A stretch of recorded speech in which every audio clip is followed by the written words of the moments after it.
सदन एक साधारण कसाई था जिसका काम मांस बेचना था। हालांकि उसके हृदय में भक्ति का एक कोमल कोना भी था जो भगवान को याद कर गुनगुनाने में आनंदित होता।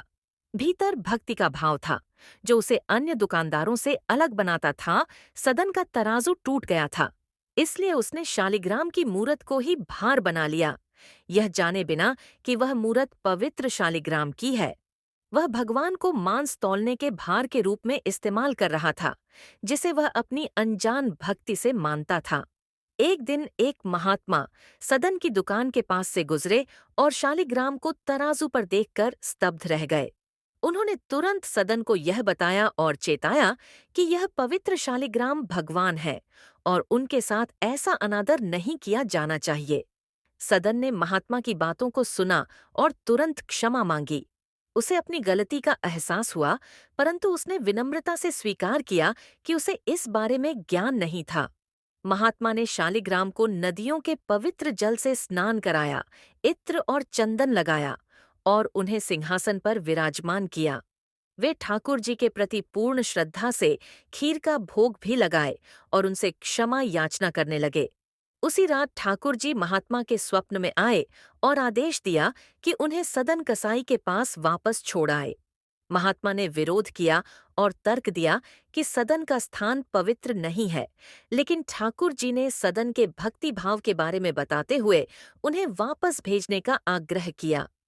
ठाकुर जी ने महात्मा को बताया कि सदन का निर्दोष भक्ति भाव ही उनके लिए आकर्षक था। चाहे वह मांस बेचता था, परंतु तराजू में तौलते समय वह गुनगुनाता था और यही निश्चल प्रेम उन्हें आनंदित करता था। महात्मा ठाकुर जी के आदेश का पालन करते हुए शालिग्राम को सदन के पास वापस लेकर आए। सदन की पहली प्रतिक्रिया में आश्चर्य और घबराहट थी, परंतु महात्मा के आदेशानुसार वह शालिग्राम को पुनः अपनाने के लिए सहमत हुआ। सदन को यह एहसास हुआ कि ठाकुर जी उसके पास वापस आना चाहते थे। इसका मतलब था कि उसके भीतर कुछ अच्छाई थी। इस अनुभव ने उसे इतना भावुक कर दिया कि उसने मांस बेचने का व्यवसाय छोड़ने का निश्चय किया और भगवान के प्रति पूर्ण समर्पण का संकल्प लिया। सदन ने अपना घर और सभी भौतिक सुख छोड़ दिए और भगवान से मिलने के लिए निकल पड़ा। उसकी यात्रा कठिन थी, परंतु उसकी निष्ठा उसे हर बाधा को पार करने में सहायता कर रही थी। सदन के सफर में लोग उसे पहचाने और उसकी मांस बेचने की पुरानी पहचान के कारण उसे मुख्य रास्तों से दूर किया गया। लेकिन सदन बिना विचलित हुए कठिन और अपरिचित रास्तों पर आगे बढ़ता गया, क्योंकि उसका लक्ष्य सिर्फ भगवान के दर्शन करना था। अंततः सदन अपनी भक्ति और समर्पण के कारण भगवान के दर्शन प्राप्त करने में सफल हुआ। ठाकुर जी ने उसे गले लगाया और उसकी निस्वार्थ भक्ति का मूल्य बताया। सदन का हृदय भावनाओं से भर गया और उसे पूर्ण शांति और आनंद की प्राप्ति हुई।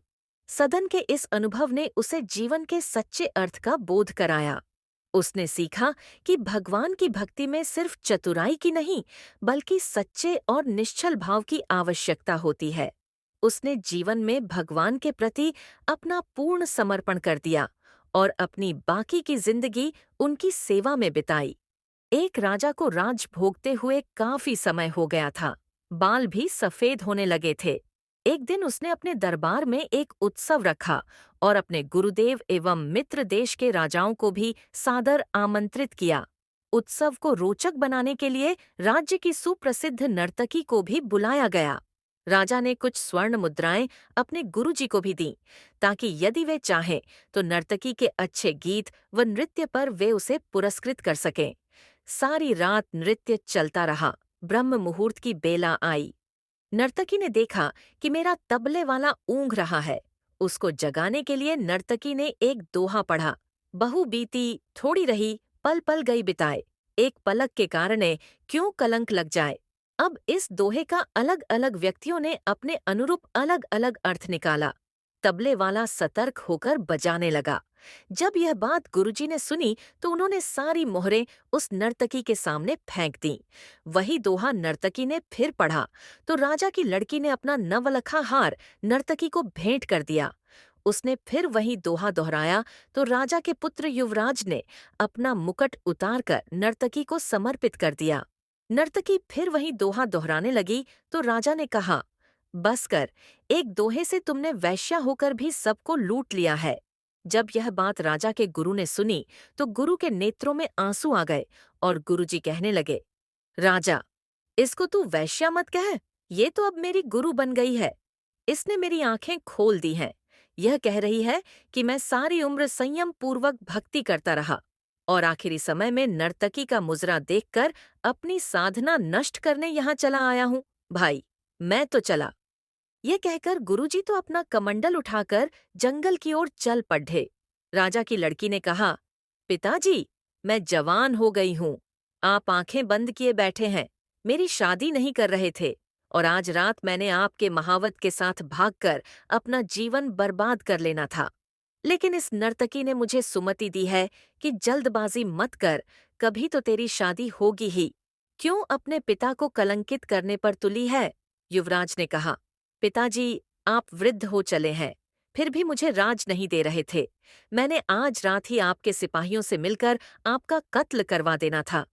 लेकिन इस नर्तकी ने समझाया कि पगले, आज नहीं तो कल। आखिर राज तो तुम्हें ही मिलना है, क्यों अपने पिता के खून का कलंक अपने सिर पर लेता है? धैर्य रख। जब ये सब बातें राजा ने सुनी तो राजा को भी आत्मज्ञान हो गया। राजा के मन में वैराग्य आ गया। राजा ने तुरंत फैसला लिया, क्यों न मैं अभी युवराज का राज तिलक कर दूं? फिर क्या था, उसी समय राजा ने युवराज का राज तिलक किया और अपनी पुत्री को कहा, पुत्री, दरबार में एक से एक राजकुमार आए हुए हैं। तुम अपनी इच्छा से किसी भी राजकुमार के गले में वरमाला डालकर पति रूप में चुन सकती हो। राजकुमारी ने ऐसा ही किया और राजा सब त्याग कर जंगल में गुरु की शरण में चला गया। ये सब देखकर नर्तकी ने सोचा, मेरे एक दोहे से इतने लोग सुधर गए, लेकिन मैं क्यों नहीं सुधर पाई? उसी समय नर्तकी में भी वैराग्य आ गया। उसने उसी समय निर्णय लिया कि आज से मैं अपना बुरा धंधा बंद करती हूँ और कहा कि हे प्रभु, मेरे पापों से मुझे क्षमा करना। बस आज से मैं सिर्फ तेरा नाम सुमिरन करूंगी। समझ आने की बात है, दुनिया बदलते देर नहीं लगती। एक दोहे की 2 लाइनों से भी हृदय परिवर्तन हो सकता है। बस केवल थोड़ा धैर्य रखकर चिंतन करने की आवश्यकता है। प्रशंसा से पिघलना नहीं चाहिए, आलोचना से उबलना नहीं चाहिए। नहीं, स्वार्थ भाव से कर्म करते रहे, क्योंकि इस धरा पर सब धरा रह जाएगा। बहुत समय पहले एक राज्य था जिसका नाम सुकन्या नगर था। इस राज्य के राजा का नाम राजेंद्र सिंह था। वे एक न्यायप्रिय और धर्मपरायण राजा थे और अपनी प्रजा के सुख सुविधाओं का पूरा ध्यान रखते थे। उनकी एकमात्र संतान थी राजकुमारी रत्नावली। रत्नावली के सौंदर्य की चर्चा पूरे राज्य में ही नहीं, बल्कि आस-पास के राज्यों में भी थी। परंतु उसकी सुंदरता के साथ ही उसमें घमंड भी बहुत था। उसे अपने रूप और अपनी राजसी स्थिति पर अत्यधिक गर्व था और इस कारण वह किसी को भी तुच्छ समझती थी। रत्नावली का घमंड इतना बढ़ गया था कि वह राज्य के किसी भी युवक से विवाह करने के लिए तैयार नहीं थी। वह हमेशा कहती, इस राज्य में मुझसे अधिक सुंदर और योग्य कोई नहीं है। मैं किसी साधारण राजकुमार से विवाह नहीं कर सकती। यदि मेरा विवाह होगा तो केवल मुझसे श्रेष्ठ पुरुष के साथ होगा। राजा राजेंद्र सिंह अपनी बेटी के घमंड से चिंतित रहते थे, क्योंकि उन्हें समझ नहीं आ रहा था कि उसकी सोच को कैसे बदला जाए। उन्होंने कई योग्य राजकुमारों से उसका विवाह तय करने की कोशिश की, परंतु रत्नावली ने सबका अपमान किया और विवाह करने से मना कर दिया। एक दिन राजा ने सोचा कि राजकुमारी के घमंड का अंत करने का कोई न कोई उपाय तो अवश्य होगा। उन्होंने पूरे राज्य में एक ऐलान करवाया कि जो भी पहला व्यक्ति राजमहल की ओर आएगा, उसी से राजकुमारी रत्नावली का विवाह कर दिया जाएगा। राजा ने यह घोषणा एक योजना के तहत की थी। उन्होंने सोचा कि शायद इस तरह राजकुमारी का घमंड टूट जाए और उसे जीवन का असली अर्थ समझ में आए। राज्य भर में इस घोषणा की खबर फैल गई और सभी लोग हैरान थे। कोई नहीं जानता था कि पहला व्यक्ति कौन होगा जो महल की ओर जाएगा। जैसे ही राजा की घोषणा हुई, महल के मुख्य द्वार पर एक व्यक्ति दिखाई दिया। वह व्यक्ति साधारण वेशभूषा में था। उसके बाल उलझे हुए थे और चेहरे पर थकावट के निशान थे। वह एक भिखारी था जो भोजन की तलाश में महल की ओर आ रहा था। जब महल के रक्षकों ने उसे देखा तो उसे रोक दिया, परंतु राजा की घोषणा को ध्यान में रखते हुए उसे महल में प्रवेश की अनुमति दी गई। राजा ने जैसे ही उस भिखारी को देखा, उन्होंने उसे अपनी बेटी के विवाह का प्रस्ताव दे दिया। यह सुनकर भिखारी और महल के सभी लोग स्तब्ध रह गए। रानी और दरबारियों ने राजा से इस फैसले पर पुनर्विचार करने का आग्रह किया, लेकिन राजा ने अपनी घोषणा को बनाए रखा। राजकुमारी रत्नावली भी इस निर्णय से गुस्से में थी। उसने राजा से विरोध किया और कहा, पिताजी, आप मेरी शादी इस तुच्छ भिखारी से कैसे कर सकते हैं? राजा ने गंभीर स्वर में उत्तर दिया, रत्नावली, यह मेरा अंतिम निर्णय है। यह भिखारी कोई साधारण व्यक्ति नहीं है। वह तुम्हें जीवन के असली मूल्य सिखाने आया है। यदि तुम्हें अपने घमंड पर इतना ही भरोसा है, तो इस विवाह के बाद तुम्हें इसका असली अर्थ समझ में आएगा। राजकुमारी ने इस शादी का विरोध किया, परंतु राजा के आदेश के सामने उसकी एक न चली।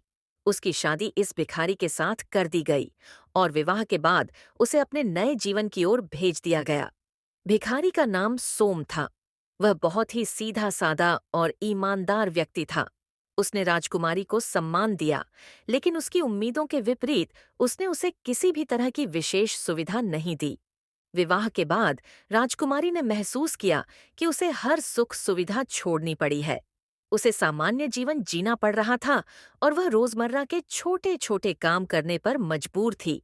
प्रारंभ में वह इस जीवन से बहुत परेशान थी और उसने कई बार वापस महल लौटने की इच्छा प्रकट की, परंतु सोम ने उसे समझाया कि यह जीवन उसे अपने घमंड को त्यागने और सच्चे जीवन के अनुभव देने के लिए है। समय बीतता गया और राजकुमारी को धीरे धीरे जीवन के वास्तविक अर्थ समझ में आने लगे। एक बार की बात है, जब दोनों एक छोटे से गांव में रुके हुए थे। गांव में एक महामारी फैल गई और कई लोग बीमार हो गए। उस समय सोम ने लोगों की मदद करने का बीड़ा उठाया और बीमारों की सेवा करने लगा। यह देखकर राजकुमारी का हृदय भी द्रवित हुआ और उसने भी लोगों की सेवा में अपनी भागीदारी दिखाई। धीरे धीरे उसने समझा कि जीवन में घमंड और शान शौकत से अधिक महत्वपूर्ण सेवा और विनम्रता है। वह अब पहले जैसी नहीं रही। उसकी सुंदरता के साथ उसका स्वभाव भी सौम्य और दयालु हो गया था। वह अपने पति सोम के साथ मिलकर लोगों की सेवा करने लगी और उसकी सहायता करने लगी। उसके हृदय में अब प्रेम, करुणा और दयालुता का संचार हो चुका था। कुछ वर्षों के बाद राजा राजेंद्र सिंह ने अपनी बेटी और उसके पति को महल में वापस बुलाया। जब वे दोनों महल पहुंचे तो पूरा दरबार उन्हें देखकर हैरान रह गया। सभी ने देखा कि राजकुमारी का चेहरा अब अधिक सौम्य और दयालु था और उसकी आंखों में एक अलग ही चमक थी। राजा राजेंद्र सिंह ने अपनी बेटी को गले लगाते हुए कहा, आज मुझे गर्व है कि मेरी बेटी ने अपने घमंड को त्याग कर एक सच्चा जीवन जीना सीखा है। तभी राजा ने एक और रहस्य का उद्घाटन किया। उन्होंने बताया कि भिखारी सोम कोई साधारण व्यक्ति नहीं था। वह एक देवदूत था जिसे स्वयं भगवान ने भेजा था ताकि राजकुमारी को घमंड के मार्ग से हटाकर सच्चाई का मार्ग दिखा सके। यह सुनकर राजकुमारी और दरबार के सभी लोग अचंभित रह गए। इस घटना के बाद राजकुमारी रत्नावली ने समझ लिया कि जीवन में सबसे महत्वपूर्ण चीज सादगी, विनम्रता और दूसरों की सेवा करना है। उसने अपने घमंड को पूरी तरह त्याग दिया और अपने पति सोम के साथ सुकन्या नगर में प्रजा की सेवा में जीवन व्यतीत किया। उसकी कहानी पूरे राज्य में एक प्रेरणा बन गई और सभी ने उससे सीख ली कि घमंड का अंत हमेशा विनाशकारी होता है। इस तरह एक राजकुमारी के घमंड का अंत हुआ और उसने सच्चे जीवन का मार्ग पाया।